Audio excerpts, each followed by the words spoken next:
Bonsoir à tous, séminaire Ralentir travaux de l'école éthique de la Salpêtrière, où les travaux d'étudiants qui sont passés par notre maison sont montrés. Donc là, nous avons ce soir quelqu'un, mais je parle toujours de la fois d'après pour annoncer donc la venue mardi 12 mars d'Isabelle Blondiot, qui est d'ailleurs dans la salle, pour son livre « La littérature peut-elle soigner ?»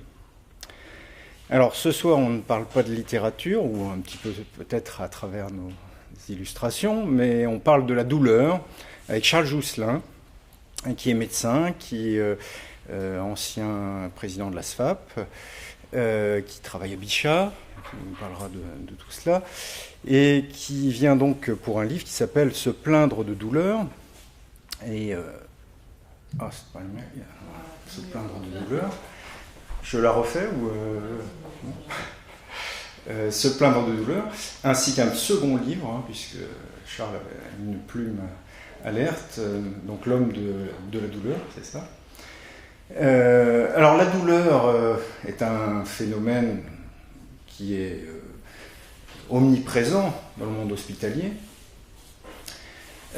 omniprésent, et pourtant la médecine ne s'y est pas toujours intéressée, ou alors pas de la manière dont on la voit aujourd'hui.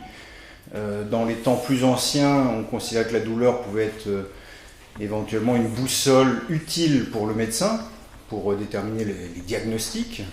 Donc on trouvait ça dans la médecine d'Hippocrate, dans la médecine de Cels, où, encore une fois, la douleur était utile au médecin, mais utile en tant qu'indicateur. S'intéresser à la douleur en tant qu'objet qu'il fallait réduire est une problématique qui est récente. On a même dans les comptes rendus d'une réunion au XVIIIe siècle de l'Académie de médecine, Velpeau, le fameux Velpeau, qui au XIXe siècle, fameux Velpeau qui dit « Mais en quoi la douleur intéresse-t-elle la médecine ?» Poser cette question de manière ironique. Alors la douleur intéresse la médecine, et la question est même de savoir est-ce que le concept de la douleur a du sens. Charles va certainement développer ses analyses à ce propos, étant entendu que chaque individu a sa propre manière de vivre les événements, les choses, et qu'il n'y a pas une douleur qui serait physiologiquement universelle et repérable avec des moyens qui seraient encore une fois objectifs, mais c'est quelque chose qui est vécu par un individu, et Charles a beaucoup insisté sur ces aspects-là. Bon, je ne vais pas en parler plus, c'est lui qui va nous expliquer avec les qualités qu'on lui connaît et nous parler de son livre. Merci Charles. Merci beaucoup. Alors d'abord, merci de m'avoir invité et de ralentir travaux dans ce cadre-là. Donc je voudrais vous exposer ma réflexion et mon travail. Alors c'est pas seulement ma réflexion, c'est aussi mon quotidien, parce que la question c'est est-ce que la douleur intéresse la médecine ? En tout cas, elle dérange beaucoup, mais parfois la médecine est bien indifférente. Enfin, bon, moi, tous les jours, je suis au chevet des patients dans des situations tragiques, et parfois témoins de situations effroyables, et notamment au regard de la prise en charge de la douleur. Et voilà. Donc on a beaucoup de chemin à faire. Alors ce que je propose, si vous voulez bien, je vais essayer de voir avec vous finalement qu'est-ce que la douleur. Une vraie question ça, qu'est-ce que la douleur. Ensuite je verrai avec vous, plutôt rapidement, parce que c'est un sujet de polémique et de tristesse, sur comment évaluer la douleur. Tristesse parce que dans cette époque où on est dans la gouvernance des chiffres, on est plutôt dans une réduction de l'évaluation, mais enfin bon.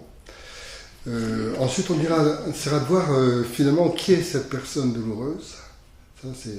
Et puis, qu'est-ce que se plaindre de douleur, finalement. Qu'est-ce que se plaindre de douleur ? Et puis je voudrais terminer avec un élément très pratique, c'est-à-dire finalement comment approcher la personne douloureuse et comment essayer de l'apaiser. Et enfin, je conclurai par comment repérer si finalement on a fait notre boulot convenablement. Enfin, c'est pas le boulot, mais est-ce que nous avons effectivement... il y a des repères. Est-ce que notre patient... est-ce que nous avons pris en charge, au sens de prendre en charge la douleur?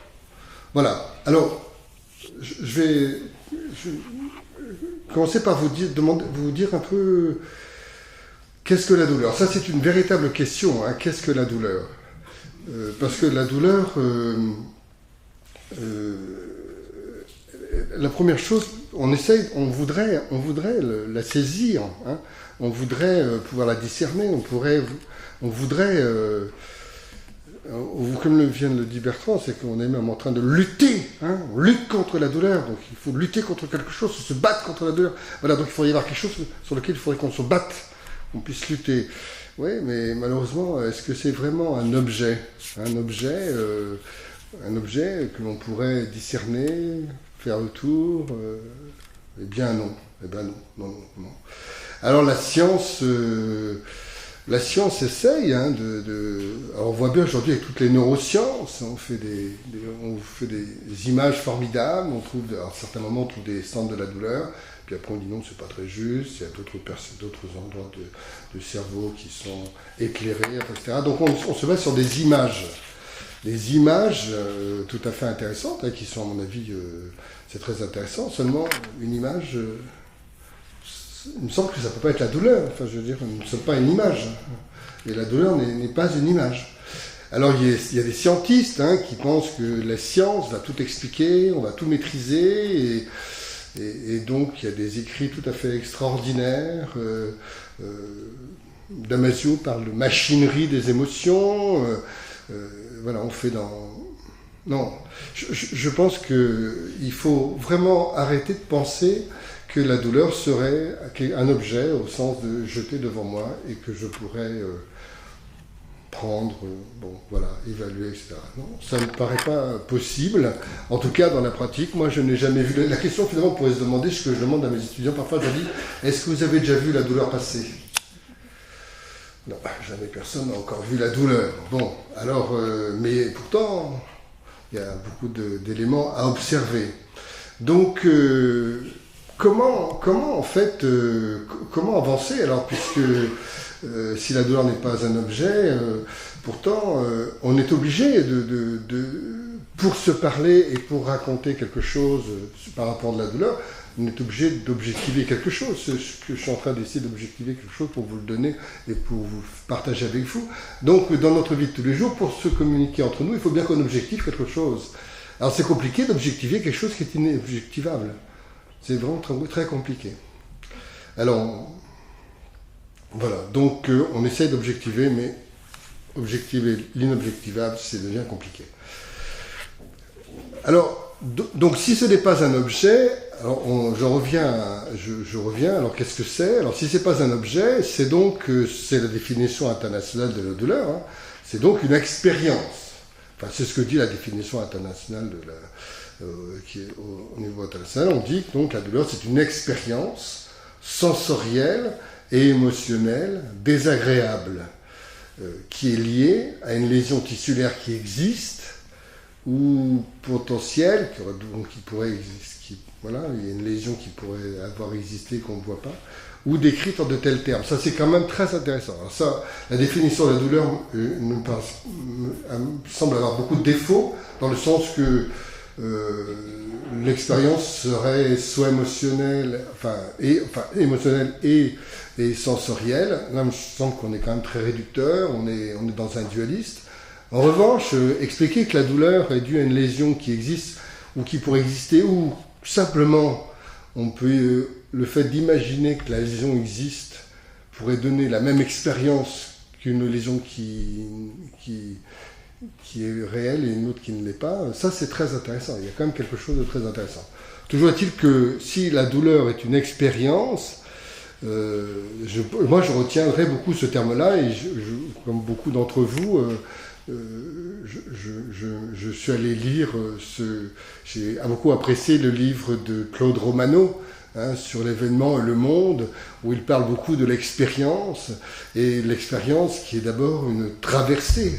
L'expérience humaine, c'est une traversée qui à chaque fois imprévisible, irreproductible, singulière. Voilà. C'est vrai que cette douleur, on pourrait la qualifier d'une expérience. Bon, une expérience qui nous transforme. Claude Romano dit que, je ne sais pas le terme exact, mais il dit que une expérience, elle est toujours neuve et c'est toujours une première fois. Et c'est vrai que lorsque vous êtes douloureux, moi j'ai la malchance d'avoir vécu des expériences terribles dans la douleur pour moi-même, et c'est vrai qu'il y a quelque chose de très très juste, c'est-à-dire que c'est vraiment quelque chose qui n'est pas toujours la même chose, qui n'est pas toujours qui est similaire mais qui est jamais identique et qui dépend beaucoup de beaucoup de facteurs, qui fait que ce que l'on vit est jamais la même chose. Donc c'est une expérience, et c'est donc qui est toujours autre et qui est toujours neuve. Voilà. Donc si la douleur est une expérience, on pourrait dire ça comme ça. Mais la douleur est aussi, on pourrait la voir sous un autre angle, c'est-à-dire que la douleur c'est aussi un événement. Alors événement au sens de un événement, une situation, quelque chose, ou un phénomène qui fait que à la suite de cet événement, nous ne sommes plus les mêmes. Et ça c'est vrai aussi, c'est-à-dire que lorsqu'une personne éprouve, en tout cas vit une expérience de l'ordre de la douleur, c'est vrai que on n'est plus les mêmes, à différents points de vue, mais c'est vrai que cette expérience qui nous embarque, dans laquelle nous ne sommes pas spectateurs, nous sommes acteurs, cette expérience elle peut faire événement, et nous ne sommes plus les mêmes après. D'ailleurs, nous ne sommes jamais plus, de toute façon, mais surtout après un moment où on a vécu quelque chose, un phénomène douloureux, notamment notable, eh bien, chacun constatera qu'il n'est plus les mêmes. Alors, on pourrait disserter beaucoup là-dessus, je ne vous embête pas avec ça, mais donc ça peut faire événement, ça c'est sûr. Et si mon interrogation par rapport à la douleur est très ancienne, et une des premières personnes que j'ai rencontrées qui m'a parlé de la douleur, c'était Hannah Arendt, et dans Conditions de l'homme moderne, et où elle dit que, et ça m'a beaucoup interpellé et beaucoup travaillé depuis très longtemps, Hannah Arendt dit que quand même la douleur c'est une expérience limite, c'est-à-dire que elle dit même que c'est quand la douleur est intense, on est proche de la mort au sens de sa présence au monde, d'être un homme parmi les autres hommes. Et c'est vrai que c'est très intéressant, cette douleur, elle pourrait être très simple, et dans la vie de tous les jours, c'est vrai que ce phénomène de douleur a deux caractéristiques incroyables. La première, c'est que ce phénomène, on peut l'oublier d'un instant à l'autre. D'un instant à l'autre, on peut avoir oublié qu'on a mal. Là, c'est incroyable, mais on a tous eu cette expérience, qu'on a mal, on est douloureux. On va au cinéma, par exemple, et le film est rasoir, donc on a encore plus mal à la tête, mais si le patient, on peut oublier cette douleur. Ou à l'inverse, le film, on n'arrive pas à le voir tellement on a mal. Mais parfois, on a des douleurs qu'on oublie. Donc, qu'est-ce que c'est que ce phénomène, qui évidemment peut être un objet, si vous l'oubliez, vous ne pouvez pas oublier un objet, c'est pas possible. En revanche, il y a un phénomène vivant qui est là, qui effectivement, qui peut être oublié.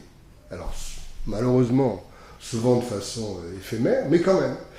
Et à contrario, des choses que certains d'entre vous ont sans doute vécues, et que moi j'ai vécu en tout cas, cette expérience extrême de la douleur, où alors là vous êtes proche de la mort, c'est-à-dire que vous êtes dans une expérience où vous vous retirez du monde et vous allez vous blottir dans un coin et plus rien au monde ne vous intéresse. Et les sollicitations même les sollicitations de votre entourage, ça va aller, alors ça c'est insupportable. Il ne peut être entendu qu'une sollicitation qui veut apporter un peu d'aide de façon un peu sérieuse. Mais les bisous, ça va aller, c'est insupportable. Et donc on peut vivre cette expérience, je n'aurai pas trop le temps d'en parler, mais où on est vraiment retiré du monde. Et on est bien d'ailleurs. D'ailleurs le temps passe d'une façon absolument incroyable. Il est beaucoup moins... Enfin, il est bien différent du temps d'être parmi les autres hommes. Voilà, enfin, je ne rentre pas dans les détails, mais donc la douleur extrême nous retire du monde dans une expérience proche de la mort, au sens d'un être, un homme parmi les autres hommes. Nos relations aux autres sont devenues extrêmement pauvres et plus possible. Voilà ce qu'est la douleur. En tout cas, Hannah Arendt le décrit comme ça, en disant aussi que c'est l'expérience la plus intime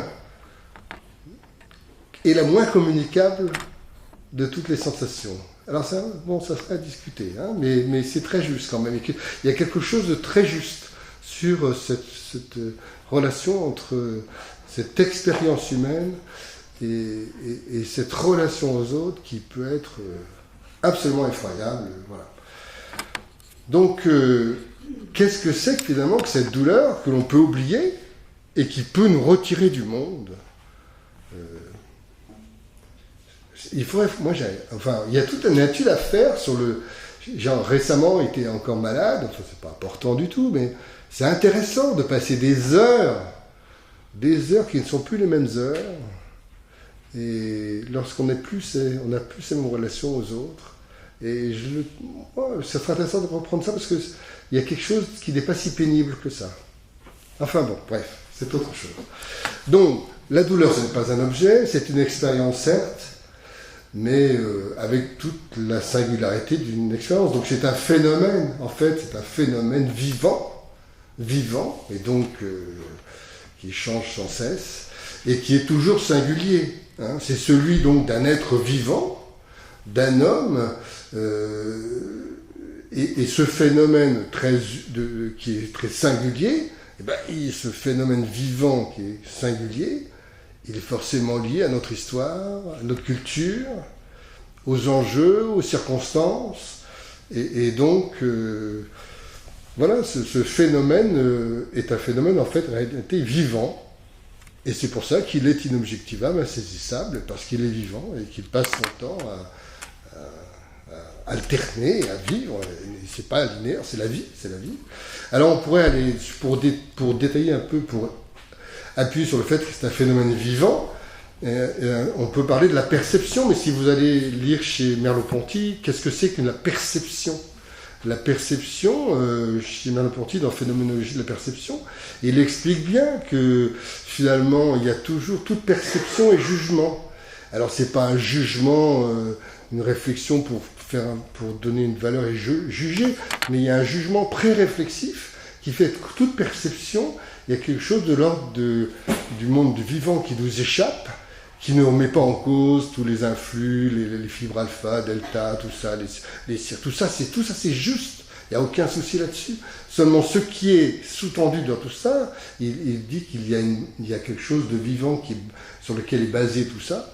Et bien c'est une chair, c'est là on peut se rapprocher aussi de ce que la chair pensante qui était décrite par Edmond Husserl, cette chair pensante, toutes ces fibres, toute cette chair humaine, eh bien, elle perçoit parce qu'il y a quelque chose qui est de l'ordre de la singularité, et notre chair est forcément à chaque fois singulière, liée à notre histoire, notre culture, etc., etc. Donc la perception par elle-même n'est pas seulement un phénomène, elle est un phénomène, bien sûr, physico-chimique, si vous voulez, mais sûrement pas seulement ça. Après, moi je me suis interrogé pour savoir finalement, est-ce que ce ne serait pas un sentiment? Est-ce que la douleur ne serait pas un phénomène singulier, mais de l'ordre du sentiment? En effet, comment dirais-je, et c'est comme le disait Hannah Arendt, un sentiment le plus intime, et quelque chose qui est tellement singulier, qui est tellement lié aux circonstances, aux enjeux, ce qui est, voilà, et qui est moi, c'est moi, en fait, c'est moi, voilà. Eh bien, je pense qu'effectivement, on peut dire que la douleur, c'est un phénomène, c'est un sentiment. Alors, ce sont bien sûr aussi des sensations.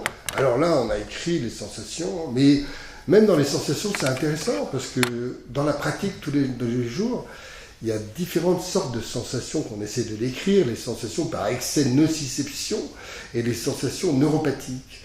Mais ce qui est intéressant, c'est les sensations par excès de nociception, elles sont indescriptibles. C'est-à-dire que vous demandez au patient, alors qu'est-ce que vous ressentez, quelles sont vos sensations, il vous dit j'ai mal. D'accord, vous avez mal. Est-ce que vous pouvez me décrire ce que vous vivez? J'ai mal, docteur. Mais d'accord, j'ai compris, mais est-ce que vous pouvez me décrire ce que vous... Et là, il s'énerve, hein, parce qu'il dit, mais je vous assure que j'ai mal. En fait, il est incapable de pouvoir décrire ce qu'il ressent. Ça, c'est les douleurs par excès de nociception. Alors, bien sûr, les douleurs neuropathiques, c'est-à-dire là où il y a une lésion neurologique qui participe à la lésion, et là, le patient va décrire des phénomènes de l'ordre du picotement, etc. Mais là encore, je me suis désolé de voir que les médecins ont créé un outil qui s'appelle le DN4, où on coche des cases et on essaie de voir, en fonction des cases cochées, est-ce que c'est du picotement, est-ce que ça brûle, est-ce que c'est, etc. Moi, je ne travaille jamais avec ça, parce que je préfère que le patient me raconte, qu'il me décrive ses sensations. Et je me souviens de ce monsieur qui me disait, mais docteur, c'est comme du sable. Et il avait mal et il décrivait le sable. Mais le sable dont il me parlait, il n'est pas dans le DN4, hein, c'est sûr. Hein, ça, c'est sûr. Voilà, donc ce sont des sensations. Ce sont aussi, le phénomène de la douleur, c'est aussi des émotions. C'est des émotions. Ça, c'est une notion très intéressante que je travaille depuis quelque temps à l'hôpital. C'est-à-dire que juste pour faire une petite allusion au fait que la douleur, il y a toujours de la peur. La peur est en permanence présente dans ce phénomène. Par exemple, la peur du médecin de ne pas être à la hauteur, la peur des effets secondaires des médicaments, la peur de ne pas trouver la bonne cause. Ça. Le malade, il a peur que ça dure, il a peur des médicaments. Enfin, la peur englobe la prise en charge de la douleur, est quelque chose de très présent. D'ailleurs, je fais depuis quelque temps, on a créé un cours sur la douleur, et on a voulu créer un cours, et on s'est mis autour de la table pour savoir finalement de quoi avez besoin nos internes. Eh bien, ils ont besoin de deux choses. La première, c'est d'avoir des éléments de base, mais vraiment de base, qu'ils n'ont pas appris à la fac, malheureusement, aujourd'hui. Donc, est-ce que ça intéresse la médecine? En tout cas, pas beaucoup la faculté. Donc, aujourd'hui, les internes de médecine ne savent pas grand-chose sur la douleur. Et surtout, on leur fait parler de la peur des uns et des autres. Donc la peur est très importante. Enfin, deux autres éléments pour étayer le fait que c'est un phénomène singulier et vivant qui nous échappe, c'est la souffrance. Alors je ne vais pas vous embêter avec l'histoire de... Enfin, je peux vous embêter, mais on n'a pas trop le temps. Vous avez tous lu, j'espère, ou peut-être, je ne sais pas, en tout cas faites-le, le livre, l'article de Paul Ricoeur dans les années 90, je crois, qui s'appelle « La souffrance n'est pas la douleur ». Magnifique article, pas facile, moi j'ai mis du temps à le travailler. Et en réalité, en effet, la souffrance n'est pas la douleur, mais la douleur est toujours souffrance. C'est-à-dire que si vous restez, si je prends juste cet exemple, juste un exemple tout simple de l'axe agir-pâtir, décrit par Paul Ricoeur dans son article, pour décrire, c'est une façon, c'est un des axes avec lequel Paul Ricoeur décrit la souffrance.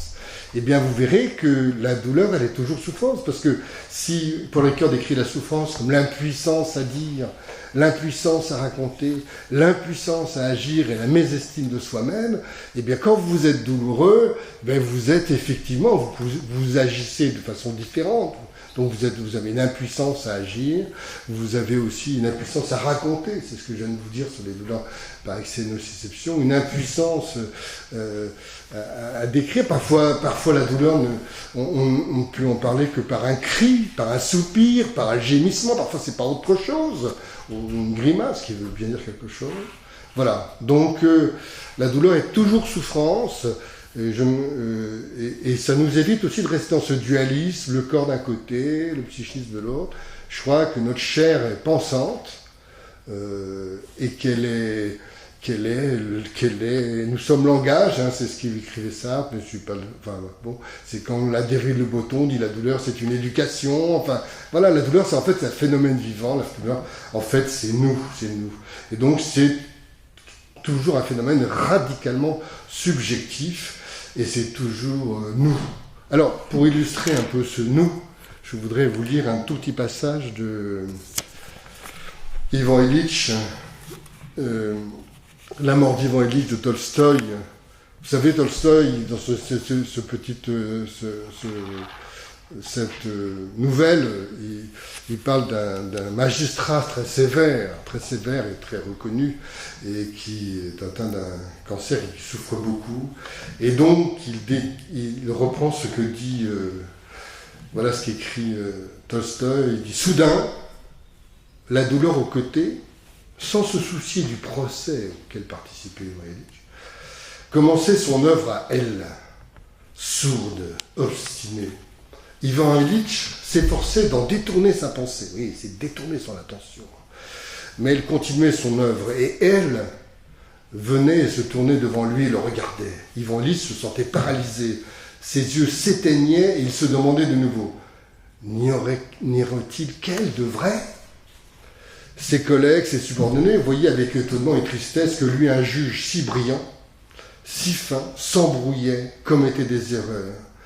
Il se redressait, essayait de se dominer, mais son service ne pouvait le délivrer de sa présence à elle. Et le pire, c'est qu'elle, la douleur, le détournait de son travail, non pas pour qu'il fît quelque chose, mais uniquement pour qu'il la regardât droit dans les yeux.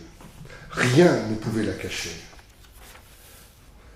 Et par moments, elle surgit à travers l'écran et il la voit. Elle surgit devant lui, mais il espère encore qu'elle va disparaître. Il s'écoute, la douleur est toujours là, elle le ronge. Alors il ne peut plus l'oublier, il l'aperçoit distinctement qu'il regarde, c'est la douleur qui le regarde, par-dessus les fleurs. Pourquoi tout cela, se dit-il.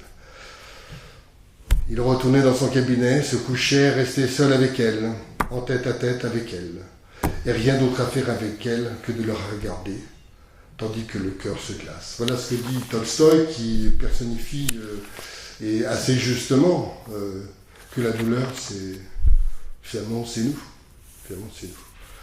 Alors, je ne vais pas vous embêter, je vais passer assez vite maintenant sur l'évaluation de la douleur, juste pour dire quelques mots, parce que je pourrais m'embarquer un peu trop, parce que c'est ce que je vois tous les jours, et juste pour dire que toutes les échelles d'évaluation de la douleur, c'est tout à fait étonnant comme elles sont réductrices. Et moi, dans ma pratique, je vous garantis que c'est même très éprouvant. Je vois des patients incroyables tous les jours. Jamais je n'ai besoin d'une échelle d'évaluation de la douleur. Ça ne sert vraiment à rien. Mais bon, aujourd'hui, on voudrait pouvoir maîtriser, contrôler, évaluer, voilà. Mais évaluer, il ne faut pas oublier qu'évaluer, c'est d'abord quand on évalue, ça dépend beaucoup de l'évaluateur. L'évaluation dépend de l'évaluateur et non pas de ce qu'on évalue. Bon, ça, Georges Devreux nous l'a montré depuis longtemps, et vous le verrez, on le voit tous les jours. Hein. Voilà, mais donc on pourrait se dire, au début, on se disait, mais finalement, le patient, il est le seul à savoir, lui, combien il évalue lui-même sa douleur. Oui, mais il faudrait qu'à ce moment-là, il puisse mettre à distance cette douleur de lui. Comment voulez-vous lui parler de lui se mettre à distance, lui pour pas... Enfin, il y a un truc qui n'est pas possible. Alors bien sûr, quand on lui demande de 0 à 10 combien il a mal, parce qu'il a besoin du patient, du professionnel qui lui demande ça, il a besoin d'être apaisé, donc il a tout intérêt, et j'en parlerai, je terminerai là-dessus, à faire plaisir à celui qui vient l'aider, donc il lui donne un chiffre, d'ailleurs les gens sont très très contents. Moi je n'oublierai jamais cette histoire de cette femme les étudiants en médecine sont venus me chercher en me disant « Est-ce que tu peux venir nous aider ?» Là, en plus c'était la mère d'un patron, était malade. Le patron, sa maman était dans son service malade. Elle avait une douleur à 12 sur 10. C'était quand même pas top, quoi. Pour les étudiants, c'était compliqué. Et comme il fallait soulager la maman du patron, c'était compliqué. Et alors nous sommes allés voir cette patiente et je n'ai rien fait que de l'écouter. Et on a fini par comprendre que si elle disait pas 12, personne ne s'intéressait à elle. Et après, elle nous a expliqué que l'un de ses enfants, elle voulait avoir des comprimés. Et souvent, parce qu'au début, elle disait, j'ai 3-4, quoi. Mais on lui apportait pas son Doliprane qu'elle voulait avoir. Alors un de ses fils s'est dit, mais maman, t'as qu'à dire plus. Donc elle dit plus. Donc cette femme disait plus pour qu'elle ait son petit comprimé, et de temps en temps, elle était tellement plus écoutée qu'elle disait 12. Voilà, c'est effectivement, avec ces chiffres, on finit par embêter les gens et interpeller la science avec ces chiffres, les auto-évaluations. Oui, ça n'a aucun sens. Ça n'a pas de sens, c'est-à-dire que ça a du sens. Alors, si ça a un sens, c'est dans la relation à l'autre, sous le regard du professionnel qui me demande, moi, combien j'ai mal. Et donc, mon intérêt, c'est de lui faire plaisir, enfin, en tout cas, de répondre à sa question pour qu'il soit bien un bon malade, pour qu'il soit un bon professionnel. Voilà. Bon, je vous embête pas beaucoup avec ça, juste pour dire que finalement, s'il y a une évaluation de la douleur, un jour, un grand patron me dit, Charles, comment je pourrais savoir si ce patient dont on discutait aura moins de douleur? Je lui ai répondu, le jour où il te sourira. Voilà, pour moi c'est le meilleur. C'est-à-dire que quand je veux voir un patient, je ne rentre pas dans les détails, et que je reviens le voir, je lui demande est-ce que ça va mieux. Voilà, et souvent le sourire m'a déjà donné une réponse. Ou peut-être qu'il n'y a pas de sourire, c'est qu'il va peut-être pas mieux. Mais je n'ai pas besoin de tous ces chiffres, etc. Donc ça pour dire que ce qui est majeur dans l'évaluation de la douleur, c'est ce qui se montre. C'est puisque la douleur c'est moi, finalement la douleur, ça n'existe pas. La douleur c'est un homme douloureux. Voilà, c'est une personne douloureuse que nous avons en face de nous. Voilà, si on a quelque chose à observer, c'est bien un être vivant qui est douloureux. Et qui, comme il est douloureux, il est altéré, il n'est plus le même. Et ce que nous observons, alors, c'est une sorte d'objectivation qui nous envoie un message. Et donc c'est ça le plus fiable. On voit des infirmières qui me disent, je lui demande est-ce que monsieur Untel est douloureux, elle me dit, je ne sais pas, c'est vrai qu'il est un peu agité, il fait des grimaces, mais je vais aller lui demander. De 0 à 10. Je dis, écoute, à mon avis, tu as déjà vu qu'il était douloureux, va lui apporter un petit médicament, ça sera mieux. On va voir ce qui se passe, mais voilà, tu n'as pas besoin d'aller demander un chiffre, tu as déjà repéré qu'il était grimaçant, et voilà. Bref, voilà. Donc le plus fiable, et tous les jours, d'ailleurs je dis à mes étudiants, maintenant on rit, on arrive, on me dit, ce machin, il est douloureux, mais il est d'origine irakienne, par exemple. Il n'y a aucun problème. Moi, je parle toutes les langues. Et en effet, je parle toutes les langues parce que je sais me taire et surtout j'écoute et j'observe ce qui se passe. Alors évidemment, si j'étais chinois, je repérerais plus facilement la douleur du chinois en face de moi. Mais même un bon occidental, un chinois, si vous observez, quand il va être très douloureux, vous allez le voir. Mais donc, l'essentiel, et surtout de ne pas être indifférent à ce qu'on observe. Et c'est ça qui est triste dans notre monde aujourd'hui, c'est qu'en fait, nos professionnels de santé, qui sont très observateurs, cette observation n'est pas valorisée. Il faut leur donner des chiffres, etc. Alors qu'en réalité, ils sont souvent très observateurs et ils repèrent tout de suite que les gens sont douloureux ou pas. Est-ce qu'on a besoin d'échelle? Bon, moi je travaille depuis des années, on n'utilise aucune échelle, voilà, et on se débrouille très bien. Mais on n'est pas contre les échelles, vous pouvez utiliser toutes les échelles que vous voulez. Alors si on me dit, mais si j'ai besoin de rencontrer le patient, il me faut une échelle pour aller le rencontrer. Bon, ouais, on peut le rencontrer simplement en parlant de la pluripotence, s'asseyant, et voilà, avec un peu d'attention, c'est peut-être mieux que d'avoir une échelle.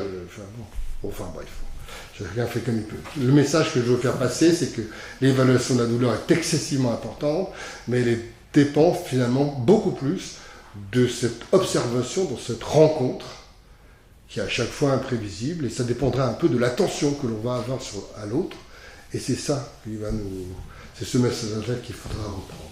Alors, je vais avancer pour dire parler un petit peu finalement Finalement, si la douleur, ce n'est pas un objet, etc., mais que c'est moi, c'est un phénomène vivant, c'est un homme douloureux, finalement, comment est cette personne douloureuse en face de moi? C'est très intéressant, très important ça.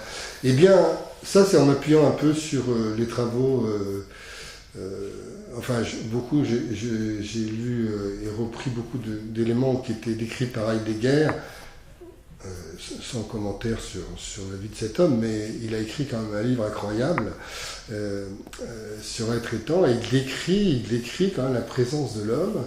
Et donc j'ai repris ça sur la présence de l'homme douloureux. L'homme douloureux, qu'est-ce que c'est qu'un homme douloureux? C'est un homme qui n'est plus le même, on l'a dit. Il est altéré, et qu'il est dégradé, il est changé, il est dégradé. Bon, voilà. Et donc cet homme douloureux, si on y fait bien attention, et je passe assez vite, parce que j'ai déjà publié là-dessus, c'est d'abord quelqu'un de très mauvaise humeur. Quand vous êtes douloureux, vous êtes de très mauvaise humeur. On a rarement vu des gens rire de leur douleur. Voilà, donc ils sont de très mauvaise humeur. Alors ils sont surtout irritables. Donc c'est compliqué d'aller rencontrer un patient douloureux, c'est toujours compliqué. La deuxième chose qui est très intéressante, c'est qu'il est moins attentif. Il est moins attentif à ce qui se passe.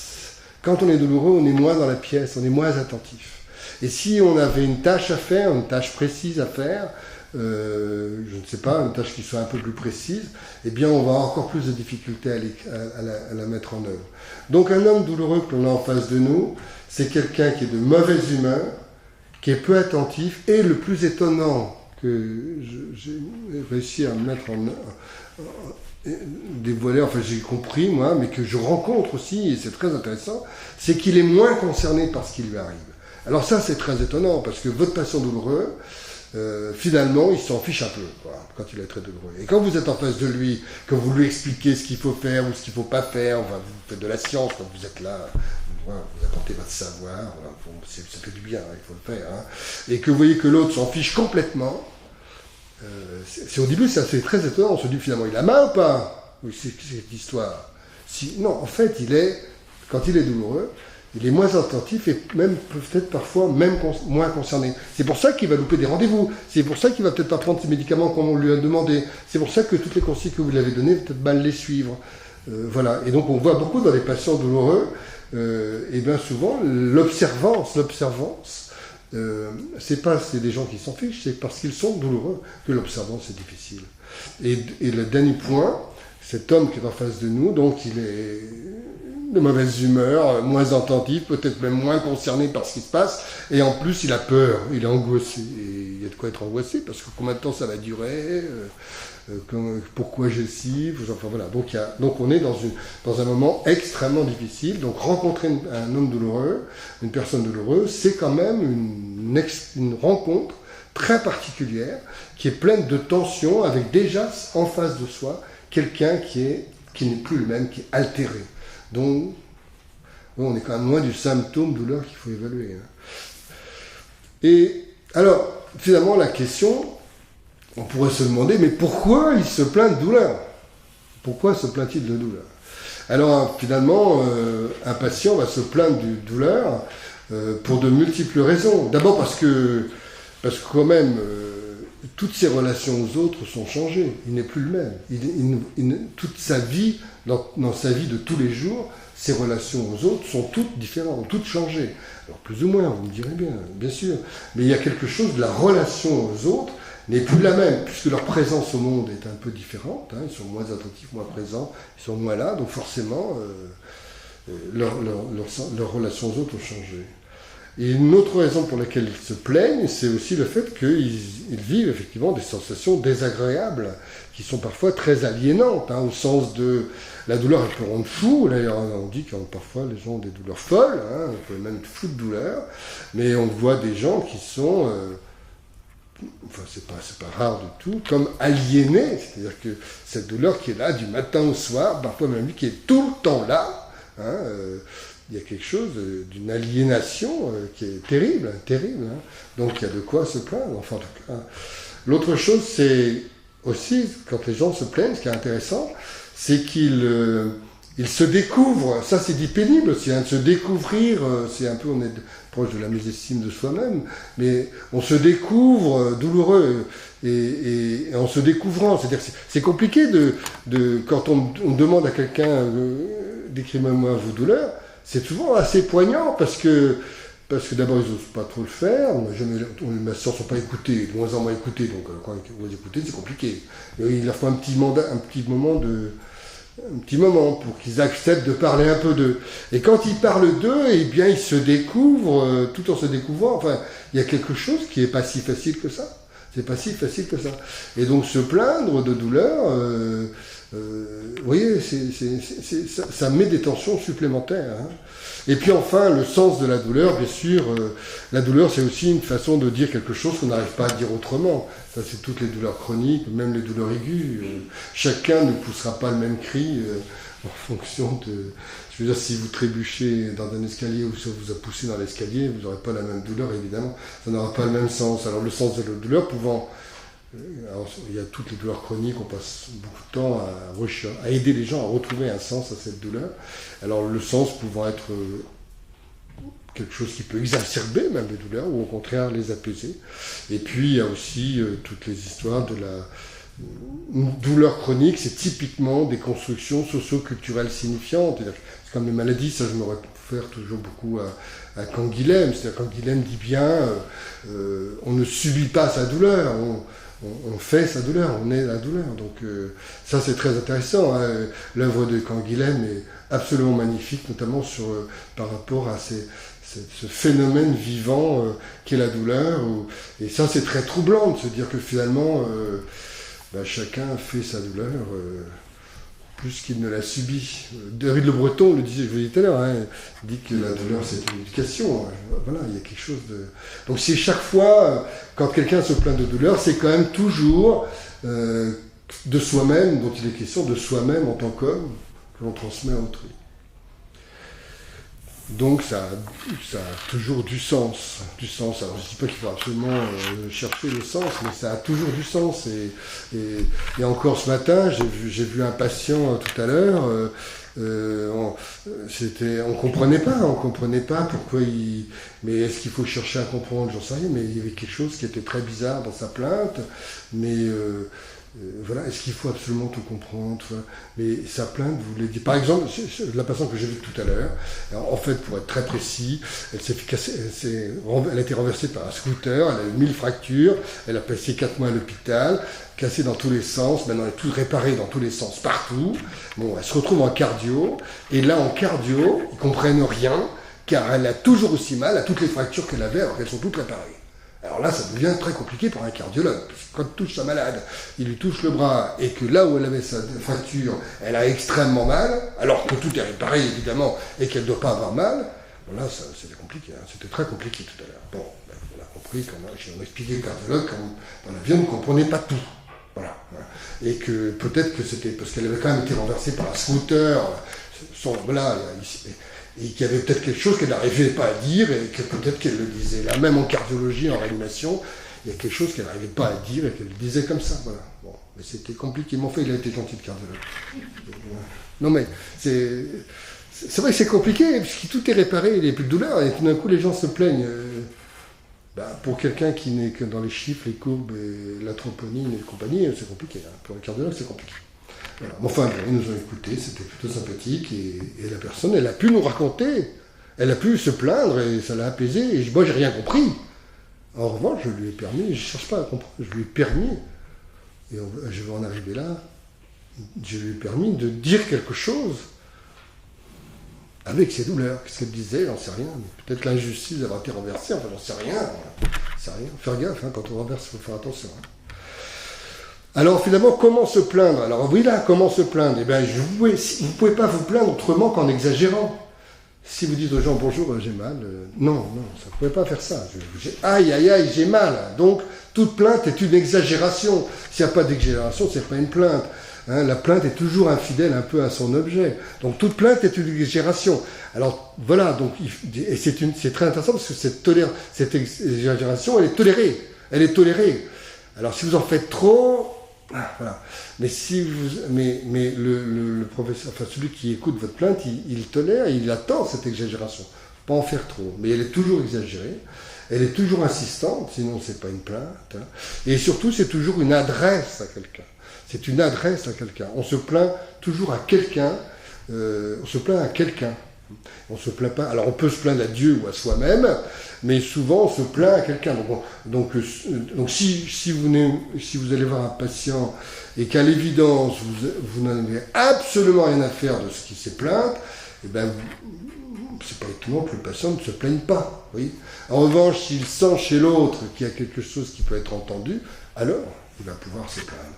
Donc quand se plaindre, comment se plaindre, qui se plaint, etc., etc. Eh bien, c'est quand même toujours de soi-même. On parle de sa difficulté à être, de sa présence au monde, et donc on se plaint toujours à quelqu'un. C'est toujours à quelqu'un, et qui ce quelqu'un est mis en difficulté. Enfin, difficulté. En tout cas, il y a une tension qui est forte, puisqu'on s'adresse à quelqu'un qui est capable de nous apaiser. Hein, c'est-à-dire que si on sent que l'autre n'est pas capable de nous apaiser, ben on ne va pas se plaindre. On va passer à autre chose. On va essayer de trouver quelqu'un qui va bien vouloir nous entendre. Donc une plainte a toujours un sens, au sens de la direction et au sens de... C'est pas neutre. Donc quand quelqu'un se plaint de douleur, ça veut bien dire quelque chose. C'est tout à fait, comment dirais-je, ça a beaucoup de sens, et le comment a beaucoup d'importance. Et dans mon job quotidien, mon idée, c'est pas de maîtriser quoi que ce soit, mais finalement, il faut apprendre à comment dirais-je, à accepter, enfin, je ne vais pas dire comme ça, en fait, à offrir une disponibilité d'accueil de cette plainte. Mais si vous n'êtes pas disponible, on se plaindra moins à vous, hein, c'est sûr. Voilà, donc c'est pas si simple. Donc, puisque c'est un homme qui se plaint à un autre homme, et que cette plainte s'est adressée à lui, eh bien, s'il n'y a pas quelque chose de l'ordre d'une disponibilité d'accueil de cette plainte, Martin Rosiewski avait écrit dans son livre Face à la maladie grave que un patient émettra un cri que si quelqu'un si quelqu'un est capable de le recueillir. Enfin, si vous êtes sûr que vous n'êtes pas être entendu, les gens ne se plaignent pas. C'est pas parce qu'ils ne se plaignent pas qu'ils ne sont pas douloureux. Ils se plaignent qu'à ceux qui veulent bien, ceux qui potentiellement pourraient les aider. Voilà, donc ça c'est la plainte. Alors, et c'est là-dessus où je voudrais terminer sur deux éléments très importants. Finalement, si cette douleur, c'est moi, c'est un homme, c'est un phénomène vivant, c'est un être humain avant tout, et que c'est pas du tout un objet. Si cette douleur fait que cet homme n'est plus le même, qu'il est altéré, dégradé, changé, et que cette plainte est vraiment quelque chose qui est adressé, qui est dirigé par quelqu'un, finalement, comment faire pour approcher cette personne douloureuse et l'aider? Alors, d'autant plus que nous sommes en grande difficulté, c'est-à-dire que vous ne pouvez pas ignorer la plainte de l'autre, vous ne pouvez pas. Alors, vous pouvez faire un effort d'indifférence. Oui, vous pouvez faire l'effort de ne pas entendre cette plainte ou de faire comme si l'autre n'avait pas mal. Ça, oui, ça, il n'y a aucun doute. Vous pouvez le faire, mais ça va vous demander un effort. Donc, nous, c'est l'exemple typique des clochards dans la rue. Un clochard dans la rue, vous pouvez faire comme si vous ne l'avez pas vu, mais ça va vous demander un effort. Donc la souffrance d'autrui, vous n'y échappez pas. Alors après, qu'est-ce que je fais? Est-ce que je lui donne 1 euro? Est-ce que je lui dis bonjour monsieur, bonjour madame? Enfin, c'est à vous de voir. Mais vous ne pouvez pas ne pas l'ignorer. Vous pouvez pas, donc, voilà, vous pouvez pas ne pas l'ignorer, pas possible. C'est la condition humaine. La condition humaine fait que quand un autre homme souffre, et bien forcément, vous êtes... Bon, ça a été décrit, je ne vais pas rentrer dans les détails, mais il y a quelque chose que nous ne peut pas ignorer. Mais on peut faire un effort d'indifférence. En plus, si nous sommes professionnels de santé, alors on est embarqué par notre idéal soignant. Je veux dire, vous ne pouvez pas, vous êtes en plus poussé. J'ai montré ça, c'est-à-dire que non seulement nous sommes ontologiquement attirés par l'autre, du fait que nous sommes un homme et que l'autre est un homme souffrant, mais en plus sommes poussés par notre idéal soignant, toute notre histoire qui fait que pourquoi nous sommes devenus des professionnels de santé, et donc nous sommes là. Et dans cette tension avec l'autre, il y a même des phénomènes tout à fait incroyables qu'on peut décrire. Moi je me suis amusé, par exemple, à essayer de reprendre la dialectique, maîtrise de servitude. C'est vrai que j'ai des souvenirs de patients qui se plaignait de telle façon que... j'ai un souvenir qui me vient à l'esprit, là, d'un patient qui se plaignait de telle façon que le médecin finissait par s'agenouiller devant le patient pour écouter sa plainte. Donc sa plainte, elle était finalement qu'un chuchotement, mais terrible. Et pour que le médecin entende ce chuchotement, il fallait qu'il soit agenouillé à côté du malade. C'était une image incroyable dans laquelle on a tous été piégés, mais c'est pas un piège, c'est oui, il y a quelque chose, finalement, qui est-ce qui maîtrise l'autre? Voilà, il y a quelque chose de très, très puissant qui peut se voir. Donc, on peut le décrire de cette façon-là. Donc la douleur, c'est toujours il y a quelque chose entre l'homme et qui donne des tensions très importantes qui peut amener comme ça Il y avait un autre patient dont je me souviens qui était une personnalité assez particulière. Donc il hurlait. Ah, j'ai mal. Alors les gens venaient, se précipitaient, et on lui disait, mais attendez, il suffit de sonner. Bah oui, mais quand je crie, vous venez plus vite. Alors, il dit, bah oui, alors, bon, écoutez, essayez de faire un effort. Il continuait à crier. Alors il dit, mais moi, si je veux, j'ai besoin de vous voir. Et comment je peux vous voir autrement qu'en criant? Et plus je vais crier, plus le service va entendre des cris, c'est insupportable pour vous. Et je sais que vous allez le dire très très vite. Voilà. Donc, c'était un peu particulier, mais donc, et en plus, à l'évidence, il était extrêmement malade, mais il était également un peu fou, c'est vrai. Mais il avait une emprise sur le service absolument incroyable. Et donc, il faisait en sorte que tout le monde entende ses cris. C'était la seule façon qu'il avait d'avoir quelqu'un en face de lui. Donc, pour le dire autrement, finalement, cet homme qui n'est plus le même, on pourrait dire qu'il est déshumanisé. Il est plus, en tout cas, il y a une déshumanisation, altéré comme il est. Il y a une déshumanisation. Et donc, notre job, ça va être de le réhumaniser. Comment redonner cette personne qui n'est plus la même, altérée, dégradée, etc. Et comment faire en sorte... Donc, il faut la réhumaniser. On peut le voir comme ça. Et je crois que la réhumanisation, elle est liée. Elle est liée à cette rencontre. C'est pour ça que... Et quand on parle de ces échelles d'évaluation, mais je me dis, mais un patient qui souffre, qui a des douleurs, la première chose, c'est d'aller à sa rencontre, et c'est pas facile, et de accueillir, et lui offrir une disponibilité d'accueil, d'écoute. Il faut accueillir ça. C'est d'abord ça, et souvent, les gens vont déjà mieux. Alors souvent, parfois on ne me croit pas, alors j'emmène des stagiaires avec moi, ils sont sidérés. Moi, j'avais une infirmière comme ça, avec qui je travaillais pendant des années dans le Nord. Et elle me disait, Monsieur Jousselin, vous dites rien, vous faites rien, et les gens vont mieux. Ben, je dis non, je dis pas rien, je fais rien, je suis là quand même, voilà. Mais c'est vrai que je suis pas en train de d'interroger, leur faire évaluer, leur faire remplir des trucs, et je suis pas toujours en train de parler. Je les écoute. Donc, cette personne déshumanisée par ce phénomène vivant qui les font, qui sont plus les mêmes, il faut les accueillir. Donc, comment faire pour, finalement, et c'est là l'élément essentiel, qui me paraît essentiel dans la prise en charge de la douleur, ce qui est premier dans la prise en charge de la douleur, pour cette personne qui se plaint de douleur, c'est cette reconnaissance de l'autre. Il faut qu'il soit reconnu douloureux. Et comment peut-il être reconnu douloureux que par un autre homme qui est capable de reconnaître sa souffrance? Donc il y a quelque chose de l'ordre d'une reconnaissance qui est donc mutuelle et réciproque. C'est pour ça que j'insiste beaucoup, moi, dans un cadre hospitalier, à avoir une blouse blanche. En gros, il faut que je ressemble à un docteur pour qu'il y ait quelque chose qui soit reconnu, qui va les aider à être reconnus par un docteur. Voilà. Si je suis un peu négligé, je me dis, est-ce qu'ils seraient mieux reconnus par un médecin négligé? Peut-être, mais je crois que c'est important quand même que le patient soit reconnu par quelqu'un qu'il pense capable de le reconnaître. Donc, la façon dont on se présente est extrêmement importante. Alors, qu'est-ce que je fais finalement? Qu'est-ce que je fais? Eh bien, je dis souvent aux étudiants, écoute, tu te tais. Voilà. Tu dis rien, voilà. Et on va s'asseoir, tu observes et tu te tais. Et je fais la même chose. Alors, en fait, je le décris autrement, je crois c'est qui est très important, ça m'a même été reproché. Je dis, la première chose qu'il faut faire, c'est se mettre en réserve. Parce que c'est compliqué de ces tensions avec ce patient qui est extrêmement douloureux et qui nous appelle. Et en plus, souvent, dans ma situation en tant qu'équipe mobile de soins palliatifs, on nous appelle quand les situations sont impossibles. Et ils ont déjà tout essayé, tous les morphiniques. J'ai une histoire incroyable à vous raconter. Je me souviens d'une patiente qui qui venait de plusieurs hôpitaux, elle était arrivée hurlant de douleur, recroquevillée dans son brancard, amenée par un autre hôpital parce qu'ils n'arrivaient pas à soulager la douleur. Tout ça avec des doses de morphine incroyables, très savamment, vous avez une prise en charge multimodale, etc. Bon, l'interne était quand même très embêté, parce qu'il était quand même chargé de la soulager, et l'autre hôpital d'avant n'avait pas réussi à le faire. C'est un grand hôpital, enfin bref, il est embêté, il nous appelle.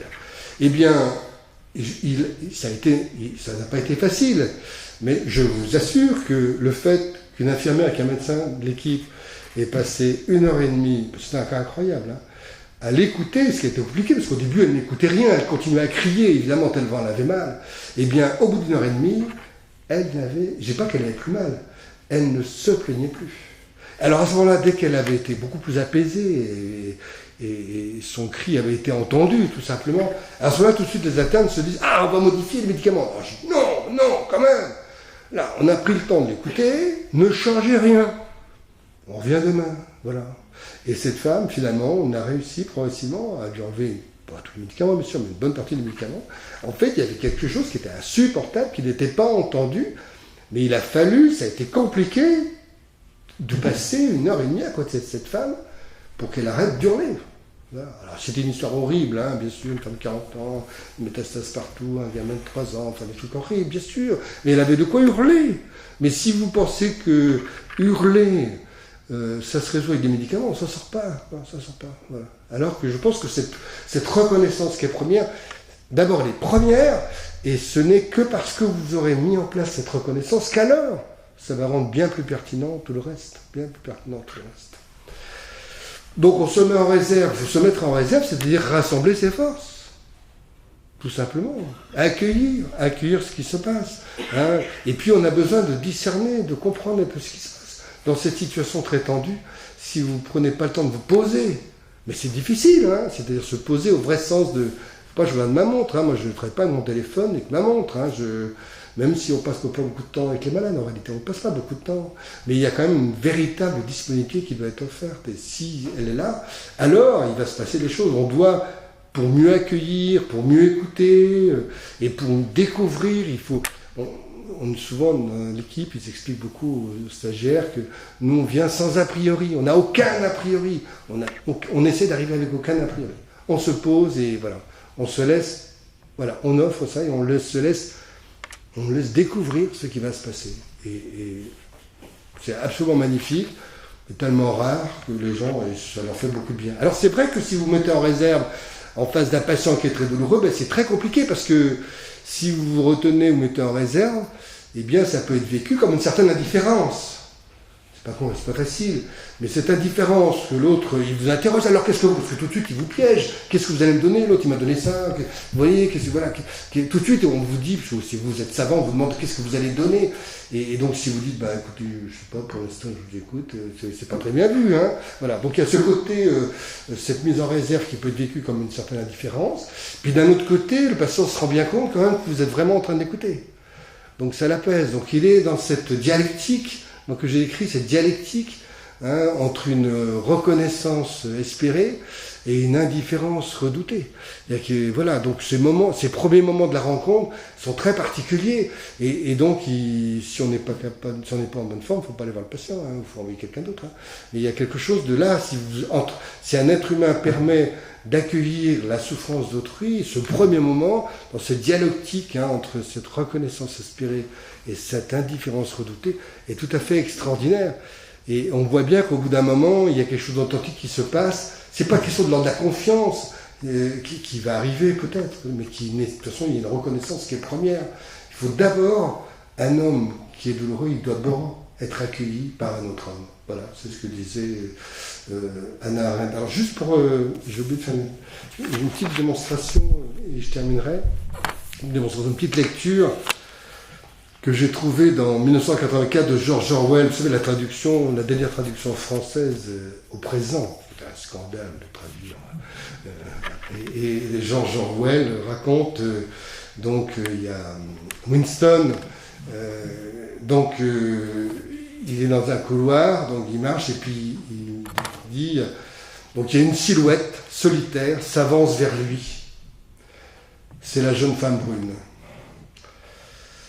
Comme elle se rapproche, il s'aperçoit qu'elle porte un bras en écharpe. Quelques 4 mètres les séparent lorsque la fille trébuche la tête la première. Pan !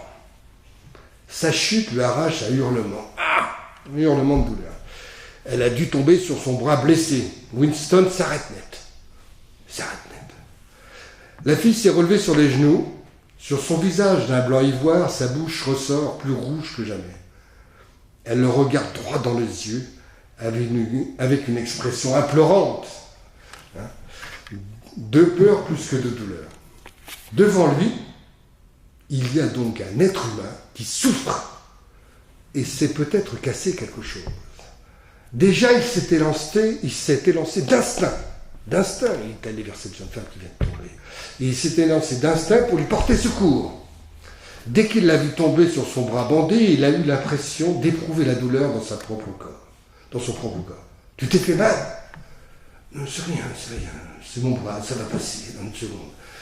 Elle parle comme quelqu'un qui a le cœur battant, en tout cas, elle est devenue très pâle. Rien de cassé ? Non, tout va bien, sur le moment, ça m'a fait mal, c'est tout. Et alors, elle lui tend sa main libre, et il l'aide à se relever. Elle reprend des couleurs, et semble aller beaucoup mieux. Vous voyez, cette reconnaissance-là. Il prend la main, il s'enlève. C'est rien, répète-t-elle aussitôt. Je me suis cogné le poignet. Merci, camarade. Bon, ça, c'était chez Orwell.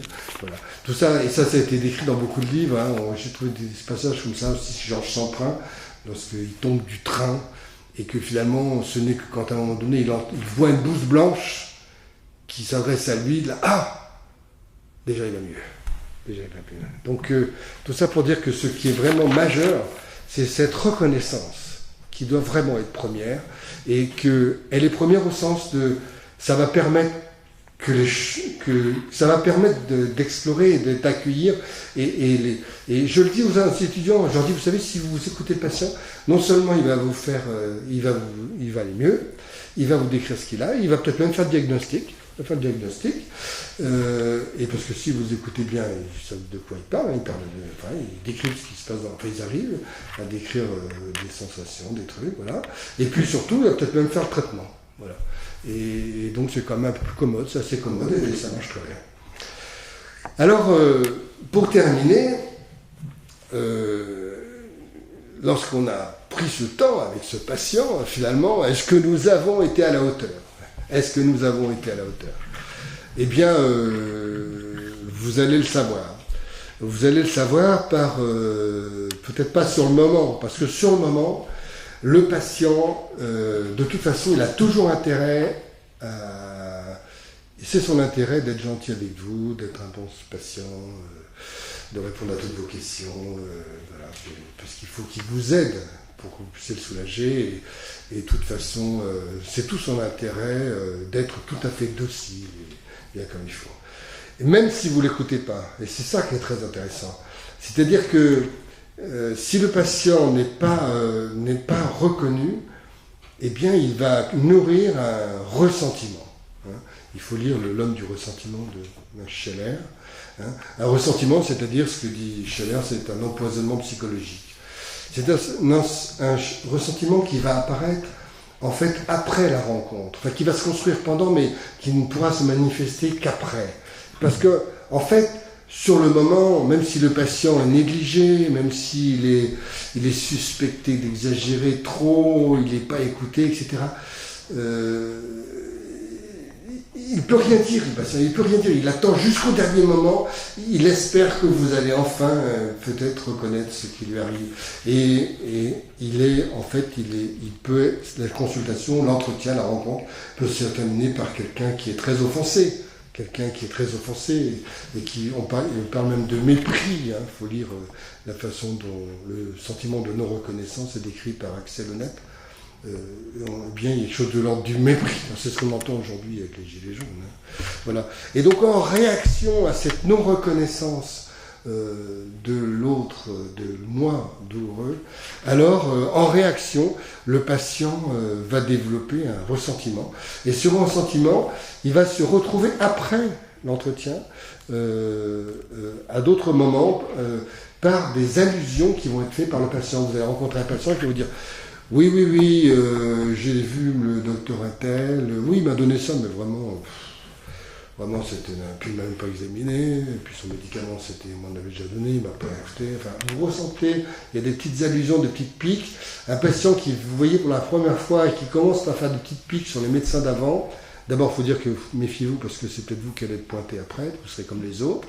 Mais surtout, il y a quelque chose du ressentiment, c'est quelqu'un qui n'a sûrement pas, en tout cas, il a l'impression d'avoir été méprisé et de ne pas avoir été reconnu. Donc, il faut être d'autant plus attentif. Alors, là, ça m'est arrivé assez fréquemment, de rencontrer des patients comme ça, qui décrivent les mauvais médecins, les mots, etc. Voilà. Et en fait, il faut, encore une fois, il faut le reconnaître, il faut leur laisser le temps il faut tolérer il faut passer au-delà, mais il faut qu'il vous paye le médecin. C'est-à-dire que comment il va s'en sortir de ce ressentiment, ce malade? Il va s'en sortir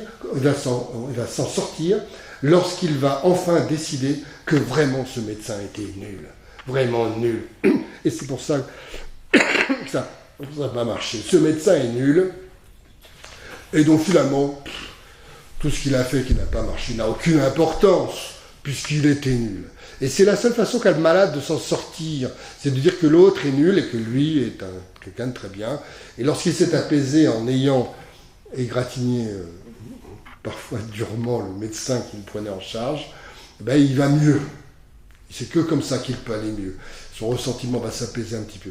Et puis il va aller voir un autre médecin, et ça sera peut-être vous, et vous allez entendre ce qu'il va dire sur l'autre. Et donc il faut tolérer et accepter tout ça. Donc, accepter, passer à autre chose. En fait, pour qu'il s'apaise, il faut, s'il a été méprisé, il faut lui laisser le temps de manifester sa colère, sa rancune vis-à-vis de l'autre.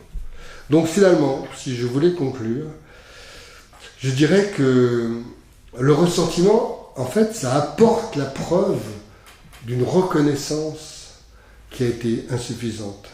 Reconnaissance insuffisante d'un homme douloureux par un autre homme. Et donc, notre tâche à tous, lorsque quelqu'un se plaint de douleur, c'est vraiment la première chose, ce qui est premier, c'est vraiment, et qui va permettre que tout se développe après de façon beaucoup plus harmonieuse, c'est vraiment la première chose, c'est d'accueillir la personne qui se plaint de douleur.